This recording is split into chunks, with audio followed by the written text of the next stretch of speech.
Hello and welcome back to Romiya's eatery. അപ്പോൾ ഇന്ന് നമ്മൾ ചെയ്യാൻ പോകുന്നത് ഒരു ബണ്ണിൻ്റെ റെസിപ്പിയാണ്. നമ്മുടെ വീട്ടിൽ തന്നെ വളരെ എളുപ്പത്തിൽ ചെയ്തെടുക്കാൻ പറ്റുന്ന ഒരു ബണ്ണിൻ്റെ റെസിപ്പിയാണ്. എങ്ങനെയാണ് ചെയ്യുന്നതെന്ന് കണ്ടാലോ? അപ്പോൾ അതിന് വേണ്ടിയിട്ട് ഞാൻ ആദ്യം തന്നെ 1/2 കപ്പ് ഇളം ചൂടുള്ള വെള്ളം എടുത്തിട്ടുണ്ട്.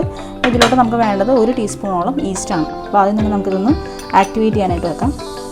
കൂടെ തന്നെ നമുക്ക് വേണ്ടത് 1 ടേബിൾ സ്പൂണോളം പഞ്ചസാര. അപ്പോൾ ഇത്രയും ചേർത്തിട്ട് നന്നായിട്ടൊന്ന് മിക്സ് ചെയ്യണം. ഇതൊന്ന് ആക്ടിവേറ്റ് ചെയ്യാനായിട്ട് ആദ്യം തന്നെ മാറ്റി വെക്കാം. 10 മിനിറ്റ് റെസ്റ്റ് ചെയ്യാനായിട്ട് വെക്കാം. അതിനുശേഷമാണ് നമ്മൾ ബാക്കി കാര്യങ്ങളൊക്കെ ചെയ്യുന്നത് കേട്ടോ. മാവ് കുഴയ്ക്കാൻ വേണ്ടി ആദ്യം തന്നെ ഒരു ബൗൾ എടുത്ത് വെച്ചിട്ടുണ്ട്. നേരത്തെ ഫെർമെൻറ്റ് ചെയ്യാൻ വെച്ചിട്ടുള്ള ഈസ്റ്റാണ്. അപ്പോൾ നന്നായിട്ട് പൊങ്ങി വന്നിട്ടുണ്ട്. അത് നമുക്കിതിലോട്ടൊന്ന് ആദ്യം ചേർത്ത് കൊടുക്കണം. ഇനി ഇതിലോട്ട് വേണ്ടത് ഒരു 2 ടേബിൾ സ്പൂണോളം മിൽക്ക് പൗഡർ ചേർക്കുന്നുണ്ട്. 1 ടേബിൾ സ്പൂൺ പഞ്ചസാര നമ്മൾ നേരത്തെ ഈസ്റ്റ് ഫെർമെൻറ്റ് ചെയ്യാൻ നേരത്തെ ചേർത്തിരുന്നു. ഇനി 2 ടേബിൾ സ്പൂൺ കൂടി ചേർക്കാം. ഇതോടൊപ്പം തന്നെ ഒരു മുട്ടയും കൂടി ചേർക്കുന്നുണ്ട്. 1 ടേബിൾ സ്പൂണോളം മാറ്റി വെച്ചിട്ട് ബാക്കിയെല്ലാം ഞാൻ ചേർത്തിട്ടുണ്ട്. ഇനി നന്നായിട്ടൊന്ന് മിക്സ് ചെയ്ത് കൊടുക്കാം. ഇനി ഇതിലോട്ട് ഞാൻ ഒരു 1/4 ടീസ്പൂണോളം ഉപ്പും കൂടി ചേർക്കുന്നുണ്ട്. അതെല്ലാം ഒന്ന് ബാലൻസ് ആയിട്ട് വരാൻ വേണ്ടിയിട്ടാണ്. നന്നായിട്ടൊന്ന് മിക്സ് ചെയ്ത് കൊടുക്കാം. പാൽപ്പൊടി ഇങ്ങനെ കിടക്കുന്നുണ്ടെങ്കിൽ കുഴപ്പമില്ല, നമ്മളത് മൈദ മിക്സ് ചെയ്യുമ്പോൾ കറക്റ്റ് ആയിക്കോളും.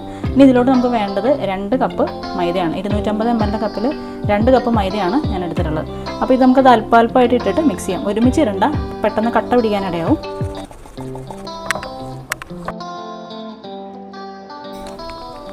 നന്നായിട്ട് മിക്സ് ചെയ്ത് കൊടുക്കണേ. 1 ടേബിൾ സ്പൂണോളം ബട്ടറാണ്. ഇതിപ്പോൾ അൺസോൾട്ടഡ് ബട്ടറാണ്. നന്നായിട്ടൊന്ന് മിക്സ് ചെയ്യാം. കുറച്ച് ടൈറ്റായിട്ട് തോന്നുവാണെങ്കിൽ 1-2 ടേബിൾ സ്പൂൺ ഇളം ചൂടുള്ള വെള്ളം ചേർത്ത് കൊടുക്കുക കേട്ടോ. ഇത് നല്ല രീതിയിൽ സോഫ്റ്റായിട്ട് കുഴച്ചെടുക്കണം. ഞാനിപ്പോൾ ഒരു മിക്സർ ഉപയോഗിച്ചിട്ട് ചെയ്യുന്നുണ്ട്. ഇതില്ലെങ്കിൽ കുഴപ്പമൊന്നുമില്ല, നിങ്ങൾ കൗണ്ടർ ടോപ്പിലിട്ട് നന്നായിട്ട് കൈകൊണ്ട് പരത്തി എടുത്താൽ മതി. അപ്പോൾ സ്ലോ സ്പീഡിൽ സ്റ്റാർട്ട് ചെയ്തിട്ട് പിന്നെ സ്പീഡ് ഇൻക്രീസ് ചെയ്യാം. അപ്പോൾ മാവ് നന്നായിട്ട് കുഴച്ചെടുത്തിട്ടുണ്ട്. നമുക്ക് തന്നെ മനസ്സിലാവും, നല്ല ലൈറ്റ് വെയിറ്റ് ആയിട്ട് ഇത് ഫീൽ ചെയ്യും. ഇത് നമ്മളിങ്ങനെ വലിക്കുമ്പോൾ നന്നായിട്ട് ഇങ്ങനെ സ്ട്രെച്ചബിൾ ആയിരിക്കണം. എത്രത്തോളം സ്ട്രെച്ച് ചെയ്തെടുക്കാൻ പറ്റുന്നോ അതനുസരിച്ചിട്ടാണ് നമ്മുടെ ബണ്ണിൻ്റെ സോഫ്റ്റ്നെസ് കിട്ടുന്നത്. അപ്പോൾ മാവ് നന്നായിട്ട് കുഴച്ചെടുത്തത് ഒരു പാത്രത്തിലോട്ട് നമുക്ക് റെസ്റ്റ് ചെയ്യാൻ വെക്കാം. ഒട്ടിപ്പൊടിച്ചിരിക്കാതിരിക്കാൻ വേണ്ടിയിട്ട് കുറച്ച് ബട്ടറൊന്ന് അതിനടുത്തിട്ട് കൊടുക്കാം. ഇനി നമുക്കൊരു നനഞ്ഞ തുണി കൊണ്ടിട്ട് ഇതൊന്ന് കവർ ചെയ്തും കൂടി കൊടുക്കാം. ഇനി നമുക്കിത് റെസ്റ്റ് ചെയ്യാനായിട്ട് മാറ്റാം. 1 മണിക്കൂർ മുതൽ 2 മണിക്കൂർ വരെയാണ് ഇത് പൊങ്ങി വരാനുള്ള സമയം. അത് നമ്മുടെ ഓരോ ടെമ്പറേച്ചറിനനുസരിച്ചിട്ട് മാറ്റം വരും. അപ്പോൾ ഇത് നന്നായിട്ടൊന്ന് പൊങ്ങി വരുന്നവരെ വെയിറ്റ് ചെയ്യാം. അത് ഏകദേശം 1 മണിക്കൂറോളം ആയി. നമുക്കിത് എന്തായെന്ന് നോക്കാം. ഒരു 2 ഇരട്ടിയായിട്ട് നമ്മുടെ മാവ് ഇവിടെ വന്നിട്ടുണ്ട്. അപ്പോൾ എയറൊക്കെ നമുക്കിതൊന്ന് കളഞ്ഞിട്ട് 1 മിനിറ്റ് കൂടി ഇതുപോലെ ഒന്ന് കുഴച്ച് നടത്താൽ മതി. അപ്പോൾ മാവിൻ്റെ ടെക്സ്ചർ കണ്ടില്ലേ? ഇത് വേറെ ഒന്നും ചെയ്യാനില്ല. നമുക്കിതൊന്ന് ബേക്കിംഗ് ട്രേയിലോട്ട് ഇനി ഒന്ന് മാറ്റിയാൽ മതി. അതിപ്പോൾ ഇതുപോലെ ഒന്ന് ഞാനൊന്ന് ഷേപ്പിലാക്കിയിട്ടുണ്ട്. നമുക്കത് ഈക്വലി ആയിട്ടൊന്ന് കട്ട് ചെയ്യുന്നുണ്ട്. ഇനി ചെറിയ ചെറിയ ബോൾസ് ആയിട്ടൊന്ന് മാറ്റും. ഇങ്ങനെ അകത്തോട്ട് ചെയ്യാം. കണ്ടോ? ഇങ്ങനെ അകത്തോട്ട് ആക്കിയിട്ട് ചെയ്യാം. അപ്പോഴാണ് നമുക്ക് ആ ഒരു ടെക്സ്ചറിൽ ബണ്ണിൻ്റെ ഷേപ്പിലായിട്ട് കിട്ടുന്നത്. ഇനി നമ്മൾ എന്താ പറയുന്നത്, ഇങ്ങനെ പൊറോട്ടക്കൊക്കെ എടുക്കില്ലേ, അതുപോലെ. അല്ലാണ്ട് ഇതുപോലെ ഞാൻ റോൾ ചെയ്തെടുത്തിട്ടുണ്ട്. ഇപ്പോൾ ഈ ഒരു അളവിൽ നിന്നൊരു 5 എണ്ണമാണ് ഞാൻ തയ്യാറാക്കി എടുത്തിട്ടുള്ളത്. ബേക്കിംഗ് ട്രേ ആണിത്. അപ്പോൾ അതിലോട്ട് ഒന്ന് ബട്ടർ പേപ്പർ എടുത്ത് വെക്കുന്നുണ്ട്. അതിനുശേഷം നമ്മുടെ ബണ്ണ് ഇതിലോട്ടൊന്ന് എടുത്ത് വെക്കാം. അപ്പോൾ അത് 4 എണ്ണം ഞാൻ ഇതുപോലെ മാറ്റിയിട്ടുണ്ട് കേട്ടോ. കുറച്ച് സ്പേസ് ഇട്ടിട്ട് വേണം നിങ്ങളിതുപോലെ വെച്ച് കൊടുക്കാൻ വേണ്ടിയിട്ട്. ഒരു 10 മിനിറ്റ് നമുക്കൊന്ന് പ്രൂഫ് ചെയ്യാനായിട്ട് വെക്കാം.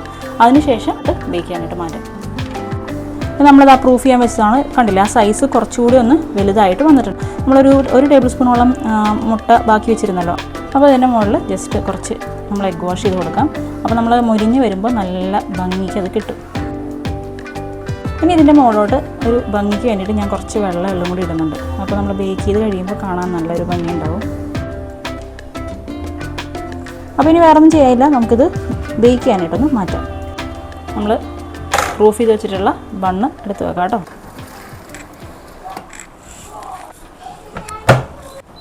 ഞാനിപ്പോൾ ഒരു 120 ഡിഗ്രിയിലാണ് വെക്കുന്നത്.